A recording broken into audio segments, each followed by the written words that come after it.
यहाँ पे SD शर्मा जी भी जुड़ गए हमारे साथ। शर्मा जी, इस तरह को किस तरीके से देख रहे हैं? सुप्रीम कोर्ट ने आज रोक लगा दी है, आप खुद वसुंधरा जी के राज में राज्य मंत्री रहे हो, आज आप विरोध में हो इस बिल को लेके, क्यों? ऐसा है, आज सुप्रीम कोर्ट ने जो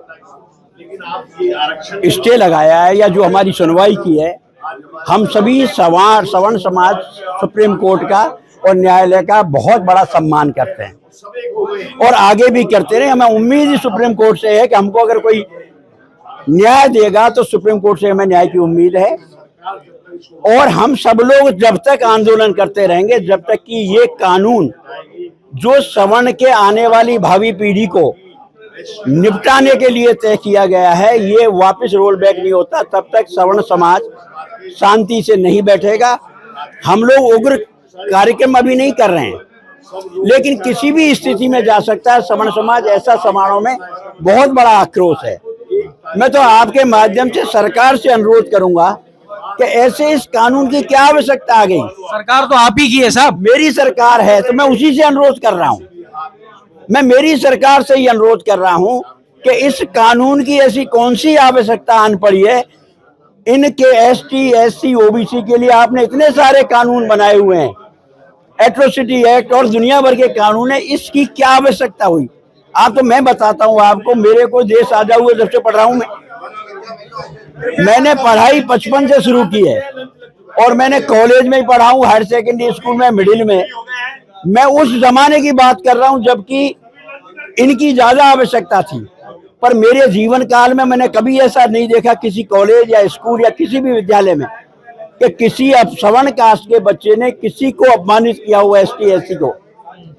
कभी भी मित्रता के भाव से ही रहे, आज भी रह रहे। पता नहीं क्यों, फिर क्या आवश्यकता पड़ी इस कानून की? क्या पार्टी में स्वर्णों से सलाह मशवरा नहीं किया गया इस कानून को लाने से पहले? कानून में आप देखिए सवर्ण का एक भी मेंबर नहीं है। तो पार्टी में तो है, पार्टी में है। पार्टी में स्वर्णों को ध्यान में नहीं रखा गया। ऐसा है, या पार्टी स्वर्णों को गिनना ही बंद कर चुकी है? मैं पार्टी में रहा हूं, पार्टी ने मुझे बहुत बड़ा स्थान दिया है, मुझे सम्मान भी दिया है, मैं आज भी सम्मान करता हूं। इसीलिए आपके माध्यम से पार्टी से अनुरोध करता हूं, ऐसे कानून को हम कहते कटेंगे तो बटेंगे, और आप बांटने के लिए ऐसा कानून क्यों ला रहे हैं? ये सवर्ण समाज आज इतना उपेक्षित क्यों महसूस कर रहा है अपने आप को? क्या हम इस देश के नागरिक नहीं है? क्या हमारा समानता का अधिकार नहीं है? क्या हमारे आने वाली पीढ़ी समानता की अधिकारी नहीं है? आप क्या चाहते हैं? तो मैं तो ये कहता हूं, भगवान इनको बुद्धि दे और इस कानून को वापस लेकर के इस कटुता को और इस समाज को और हिंदू समाज को बांटने का जो काम चल रहा है या जो स्थिति पैदा हो रही है, उस स्थिति से इसको निपटाएं। और इसका एक ही तरीका है कि कानून को वापस लें, और वापस लेकर के, क्योंकि और ही बहुत कानून है ST और SC के पक्ष में, हम उनके खिलाफ नहीं हैं, आज तक भी नहीं रहे। 75 साल तो मैं कॉलेजों में, 50 साल 40 साल तो मैं ही पढ़ लिया। हमारे तो आज भी मित्र वही हैं, ST SC और OBC। आज तो दिन भर में जितना काम पड़ता है उसमें 24 घंटे में 7 घंटे 8 घंटे तो उन्हीं के साथ रहते हैं।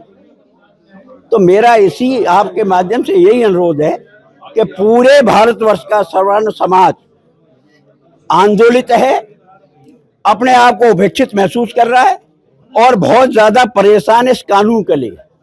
आगे आने वाली उसकी जो पीढ़ी है उसको ध्यान में रखते हुए हम लोग सब परेशान हैं कि कोई भी किसी बच्चे के लिए किसी का भविष्य खराब करने लगे तो 1 मिनट में खराब कर देगा। ठीक बात। उसको इस बात के लिए कोई पूछता भी नहीं है। लड़ाई जारी रहेगी, लड़ाई निरंतर जारी रहेगी। युद्ध जब तक नहीं थमेगा जब तक कि कानून वापस नहीं होगा। देखिए, आज एक बड़ी चीज तो हुई है, वो ये कि स्वर्ण समाज जो बटा हुआ नजर आता था, आज स्वर्ण समाज इस UGC कानून की वजह से एक मंच पे नजर आया है और सबके स्वर एक हैं, सब एक ही बात कह रहे हैं, हमारी भावी पीढ़ी के साथ खिलवाड़ बर्दाश्त नहीं किया जाएगा। SD शर्मा जी खुद राज्य मंत्री रह चुके हैं भाजपा की वसुंधरा सरकार के अंदर, पर आज ये भी सामाजिक मंच पे खड़े हैं और सरकार से उम्मीद कर रहे हैं, अनुरोध कर रहे हैं और उग्र आंदोलन की चेतावनी भी दे रहे हैं कि अगर नहीं माना गया तो ये आंदोलन उग्र भी हो सकता है। एक तारीख को शहीद स्मारक पे सारे समाज एक साथ होंगे और इस कानून का विरोध करेंगे। इनका कहना यह भी है कि ये कानून सिर्फ भावी पीढ़ी के भविष्य को खतरे में नहीं डाल रहा है, ये SC, ST, OBC और स्वर्ण के बीच में एक खाई खोद रहा है जो भविष्य में कभी पार्टी नहीं जा सकेगी। तो जुड़े रहिए हमारे साथ। अमर उजाला के लिए जयपुर से मैं आशीष। आपके राज्य की खबरें, आपके शहर की खबरें सबसे पहले जानने के लिए देखते रहें अमर उजाला। चैनल को सब्सक्राइब जरूर कर लें और पाएं हर अपडेट।